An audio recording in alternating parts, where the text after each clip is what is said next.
ଆଜିର ସବୁଠାରୁ ବଡ ପ୍ରଶ୍ନ, ଗୁଲୁଆ ଭାଇ କି ଆଉ ଝିଅ ମିଳିବେ ତ? ଗୁଲୁଆ ଭାଇ ଆଉ ଥରେ ବାହା ହେଇ ପାରିବ ତ? ମତେ ଆଉ ଝିଅ ମିଳିବେ ତ ମୁଁ ବାହା ହେଇପାରିବି?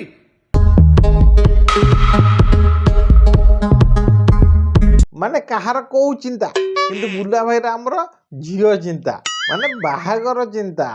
ଇଜ୍ଜତ ତ ମୋର ଆଉ ନାହିଁ। କୋଉ ଝିଅ ମତେ ଆଉ ବାସି ବାଳରେ ପଚାରିବିନି, ଓଡିଶାରେ ମୁଁ ବାହା ହେଇପାରିବିନି। ମାନେ ଗୋଟାଏ 10 ମିନିଟର ଭିଡିଓ ଭିତରେ ଗୁଲୁଆ ଭାଇ ଆମର ଥରେ ନୁହଁ, ଦିଥର ନୁହଁ, ତିନି ଥର ବାହାଘର କଥା ଉଠେଇଛନ୍ତି। ଆରେ ଇଏ କଣ ଖେଳଘର କଥା ନା କଣ? ଇଏ ପୁରା ବାହାଘର କଥା। ତମେ ଯେତିକି ବ୍ଲେମ କଲେଣି, ମତେ ଆଜ୍ଞା କୋଉ ଝିଅ ଓଡିଶାରେ କୋଉ ବାପ ତା ଝିଅକୁ ଦବନି, ମୁଁ ଆଜ୍ଞା କେବେ ବାହା ହେଇପାରିବିନି। ହେଇଗଲା, 3 ଥର ହେଇଗଲା। ତମେ ଏଇଥିରୁ ଜାଣିପାରୁଥିବ ଗୁଲୁଆ ଭାଇର ଆମର ବାହା ହେବାକୁ କେତେ ମନ। ଖାଲି ତ କନ ଆଉ। ଏତେ ଲୋକ ମତେ ଛି ଛାକର କଲେଣି ଆଜ୍ଞା, ମୁଁ ମୋର କଣ ମଣିଷ ମାରି ଦେଇଛି ଆଜ୍ଞା? ନା ନା, ତମେ କଣ ମଣିଷ ମାରିଛ? ନା, ତମେ ଖାଲି ଯା ସ୍ତ୍ରୀ କି ଘର ଭିତରେ ରଖିକି ପର ଟୋକି ଧରିକି ବୁଲିଛ। ସେ ବି ଯାଜପୁର, କେତେବେଳେ କଣ ବାଲେଶ୍ୱର, କେତେବେଳେ ପୁରୀ, କେତେବେଳେ ମନାଲି। ଏଗୁଡା ସବୁ ଛୋଟିଆ କଥା ନା ଆଉ। ଏଗୁଡା କଣ ଧରିବା କଥା ନା। ପୁରୀ ରିସୋର୍ଟ ଠାରୁ ଆରମ୍ଭ କରିକି ବାଲେଶ୍ୱର, ଯାଜପୁର, ବାରିପଦା, ମନାଲି, ପାଣ୍ଡ୍ରା ଛକ, ଏ ସବୁ ଝିଅ ମାନଙ୍କର ଲିଷ୍ଟ ମୋ ପାଖରେ ଅଛି। ଗୁଲୁଆ ଭାଇ ଆଉ ତାଙ୍କ ସ୍ତ୍ରୀ ଏ ଦି ଜଣ କଥା ଦାଣ୍ଡରେ ପଡିକି ହାଟରେ ଗଡିଲାଣି, କିନ୍ତୁ ଗୁଲୁଆ ଭାଇର ଆମର କମେଡି ସରୁନାହିଁ। ବର୍ତ୍ତମାନ ଆମର ଗୃହାଳୟର କଥା ଯାଇକି ନ୍ୟାୟାଳୟରେ ପହଞ୍ଚିଲାଣି। ଏଇ ଏଇ ଲୋଟା ତ ସେଇଠି ଥୁଅ। ନାଇଁ, ଏଠି ଗୃହାଳୟର କଥା ଯାଇକି ନ୍ୟାୟାଳୟରେ ପଡିଲାଣି, ଆଉ ତୁ ଏଠି ଶୌଚାଳୟ ଦୌଡୁଛୁ ନା? ତତେ ଟିକେ ଲାଜ ଲାଗୁନାହିଁ? ଛି, ହେଟ୍। ତମେ ଯଦି ମୋ ସାଙ୍ଗେ ରହିବା ପାଇଁ ଚାହୁଁଛ, ମୁଁ ଏଗ୍ରି। ଆସ ମିଶିକି ପୁଣି ରହିବା, ଭଲସେ ରହିବା। ରହିବାର ଅଛି ତ ପୁରା ଭଲସେ ରହିବା। ଆରେ ଗୁଲୁଆ ଭାଇ, ତମ ମୁଣ୍ଡ କାମ କରୁନାହିଁ ନା? ତମକୁ ଗୋଟେ ପାଗଳା କୁକୁର କାମୁଡି ଦେଇଛି? ଆରେ ସିଏ ତମକୁ ବାହା ହେଇଥିଲେ ତମ ସାଙ୍ଗରେ ରହିବା ପାଇଁ ନା ତମ ସାଙ୍ଗରେ କବାଡି ଖେଳିବା ପାଇଁ? ସେଇଟା ତମେ ଆଜି ଯାଏଁ ଜାଣିପାରିଲନି? ଅଲଗା ହବା, ଭଲସେ ଅଲଗା ହବା, ଶାନ୍ତିର ସହିତ ଅଲଗା ହବା। କିଏ ମନା କରିଥିଲା କି? କିଏ ମନା କରିଥିଲା ତମକୁ ଶାନ୍ତିରେ ଅଲଗା ହବାକୁ? ଆରେ ତମେ ତ ସ୍ତ୍ରୀ କି ଘରେ ବସେଇକି ପର ସ୍ତ୍ରୀ କି ଧରିକି ନାରାୟଣ ହଉଥିଲ। ଏବେ ପୁଣି କଣ କହୁଛ ଶାନ୍ତିରେ ଅଲଗା ହବା କଥା? ଫାଷ୍ଟ সোশ্যাল মিডিয়ার গেম কি খেললা? ତମେ ଖେଳିଲ। କଣ? ଫାଷ୍ଟ সোশ্যাল মিডিয়ার গেম কি ଖେଳଲା? ତମେ ଖେଳିଲ। ଆରେ ତମେ ବା ଆଗ ଭିଡିଓ କରିକି ପକେଇଲ ତମକୁ ଧମକ ମିଳୁଛି ବୋଲି। ମତେ ଆଜ୍ଞା ଧମକ ମିଳୁଛି କି 1,00,00,000 ଟଙ୍କା ଦିଅ। ଆଉ ଏବେ କଣ ଦୋଷ ସବୁ ସ୍ତ୍ରୀ ଉପରେ ଲଦି ଦଉଛ? हमारे यहाँ ऐसा ही होता है। ହଁ ମ, ନିଜ ଦୋଷ କାହାକୁ ଦେଖାଯାଏ କି ତମକୁ ଦେଖାଯିବ? ମୋର ଭୟ ଛାଡିଗଲା, ନଙ୍ଗଳା କରିସାରିଲଣି।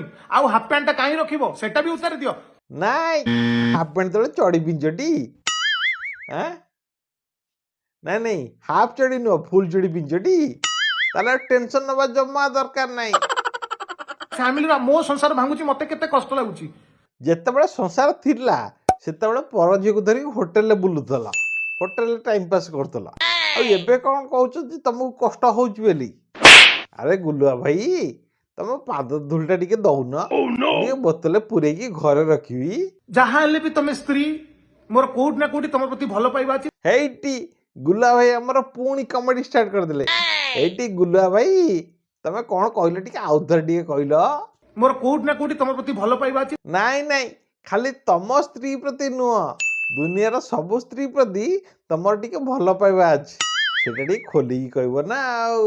ତମେ ନନୋଡିଆ ଟୋକା, ଗୋଟେ ଯିଏ ଫରେନ୍ ଅଛି ତା ସାଙ୍ଗରେ ସେଟଲ ହେଇଗଲ, ତାପରେ ତମେ ତା ସାଙ୍ଗରେ ପଳେଇବ। ଆରେ ତମେ ଛାଡିଲା ପରେ ସେ ନନୋଡିଆ ଟୋକା ସହିତ ଯାଆନ୍ତୁ କି ଏନଆରଆଇ ଟୋକା ସହିତ ଯାଆନ୍ତୁ, ସେଥିରେ ତମର କଣ ଅଛି? ଆରେ ତମ ସ୍ତ୍ରୀ ଥିଲାବେଳେ ତମେ ଯୋଉ ବାର ଦୁଆରେ ମୁହଁ ମାରୁଥିଲ, ସେ କଥା ଟିକେ କହୁନ। ପଇସା ନେଇକି ମୋଠୁ ପଳେଇବ, ମୁଁ କାହିଁକି ତମକୁ ପଇସା ଦେବି? ନାଇଁ, ତମ ପଇସା କଥା ପଡିନାହିଁ। ତାଙ୍କ ବାପା ଯୋଉ ଜାଗା ଦେଇଥିଲେ, ଘର ଦେଇଥିଲେ, କାର ଦେଇଥିଲେ, ବାଇକ୍ ଦେଇଥିଲେ, ସେଇ ପଇସା କଥା ପଡିଛି। ଏକ୍ସଟ୍ରା ପଇସା କଥା ପଡିନାହିଁ। ଏତେ ବଡ ଆମାଉଣ୍ଟ ମୋ ଉପରେ ପକେଇ ଦଉଛ। ଘର ତମ ବାପା କରିଛନ୍ତି, ଜାଗା ଏତେ ବର୍ଷ ଭିତରେ ମୁଁ ଇନକମ କରି କଣ କରିଛି? ଆରେ ତମେ ଇନକମ କରିକି କଣ କରୁଥିଲ ସେ କଥା ତମେ ଜାଣିଥିବ ନା। ତମେ ବାହା ହେଇ ସାରିଲା ପରେ ବି ଝିଅକୁ ଧରିକି ମନାଲି ବୁଲୁଥିଲ, କଣ ବାଲେଶ୍ୱର ବୁଲୁଥିଲ, ବାରିପଦା ବୁଲୁଥିଲ, ପୁରୀ ବୁଲୁଥିଲ। ତାହେଲେ ତମେ କହିବ ନା, ତମେ ତମ ଇନକମ କରିକି ପଇସା ରୋଜଗାର କରିକି କଣ କରିଛ, ଏଟା ତମେ କହିବ ନା। ତୁ ଯଦି ଏ ଝିଅ, ମୁଁ ଗୋଟେ ଭିଡିଓରେ ଓଡିଶା ହଲେଇ ଦଉଛି ବାଇଟ ଦେଇକିରି ସବୁ ଚ୍ୟାନେଲରେ, ତାହେଲେ ଭାବନ୍ତୁ ମୁଁ ଅତ୍ୟାଚାର ହଉଥିବି ନା କରୁଥିବି। ହଁ, ତମ ଉପରେ ଅତ୍ୟାଚାର ହେଇଥିବ, ଏଟା 100% ସତ କଥା। ଆଉ କେତେ ଅତ୍ୟାଚାର ହେଇଥିବ ସେଇଟା ଆମେ ସମସ୍ତେ ଜାଣିପାରୁଛୁ। ମୋର ଯଦି ପରକ୍ରିୟା ପ୍ରୀତି ଅଛି ତମ ନିଜ କ୍ରିୟା ପ୍ରୀତିକୁ ଆଗେ ଠିକ କର।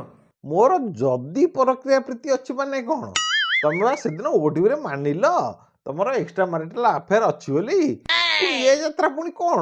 ତାହେଲେ ଆପଣ ସ୍ୱୀକାର କରୁଛନ୍ତି ବର୍ଷା ଆପଣ ଆଡମିଟ୍ କରୁଛନ୍ତି, ଆପଣ ସ୍ୱୀକାର କରୁଛନ୍ତି ଯେ ଯେହେତୁ ବର୍ଷା ଦୂରେଇଲେ ଆପଣ ଅନ୍ୟ ଝିଅ ସହ ସମ୍ପର୍କ ରଖିଲେ। ଆଜ୍ଞା ଆଜ୍ଞା। ତମ ପ୍ରତି ଯଦି ମୁଁ ଅନ୍ୟାୟ କରୁଛି, ପ୍ରକୃତରେ ଯଦି ମୁଁ ଅତ୍ୟାଚାର କରୁଛି, ଚାଲ ନା କୋର୍ଟରେ ଫାଇଲ କର ମୋ ଏଗନେଷ୍ଟରେ। ସୋସିଆଲ ମିଡିଆରେ କାହିଁକି ପୋଷ୍ଟ କରୁଛ ବାରମ୍ବାର ଧମକ? ଓହୋ, ତମେ ପୋଷ୍ଟ କଲେ ଚଳିବ, ସିଏ ପୋଷ୍ଟ କଲେ ଅସୁବିଧା। ମାନେ ତମେ କଲେ ଲୀଳା, ଆଉ କିଏ କଲେ ସିଏଟା ହଉଛି କିଳା। ହଁ ମ ଏଇ ତ କଥା ଆଉ କ'ଣ। ତମ ଭଳିଆ ଶସ୍ତା ହେଇପାରିବେନି ଆଜ୍ଞା। ଏଠି କିଏ ଶସ୍ତା ଆଉ କିଏ ମହଙ୍ଗା ସେଇଟା ଓଡ଼ିଶାବାସୀ ପୁରା ଭଲ ଭାବରେ ଜାଣି ସାରିଲେଣି। ତମେ ଆଉ ଏକ୍ସପ୍ଲାନେସନ ଦବା କିଛି ଦରକାର ନାହିଁ। ନଙ୍ଗଳା କରିଦେଲ ମତେ। ଆଉ କାହିଁକି ମୋ ଜିନିଷରେ ବି ଦିଥର ହାତ ମାରିଦିଅ ନା ମିଡିଆ ସାମ୍ନାରେ। କ'ଣ କ'ଣ କ'ଣ କ'ଣ? ଜିନିଷରେ ବି ଦିଥର ହାତ ମାରିଦିଅ ନା। ଓହୋ, ତମ ଜିନିଷରେ ତାହେଲେ ସମସ୍ତେ ହାତ ମାରନ୍ତି, ଖାଲି ତମ ସ୍ତ୍ରୀ କି ଛାଡ଼ିକି। ଆଉ ସେଇଥିପାଇଁ ସ୍ତ୍ରୀ କି କହୁଛ ଟିକେ ତମ ଜିନିଷରେ ଦିଥର ହାତ ମାରିଦେବାକୁ ନା? ଆଚ୍ଛା ଆଚ୍ଛା। ତମେ ଦିନେ ଭଲ ପାଇକି ବାହାଇଥିଲ। ସିଏ ଏକା ଭଲ ପାଇକି ବାହାଇଥିଲେ, ତମେ ଆଉ ଭଲ ପାଇକି ବାହାଇ ନଥିଲ? ଆରେ ଆଗ ତମ କଥା କହୁନ। କଣ ମୁଁ କରିଛି ଆଜ୍ଞା ତମର? କଣ ମୁଁ କରିଛି ତମର? ମୁଁ କ'ଣ କରିଛି ମାନେ?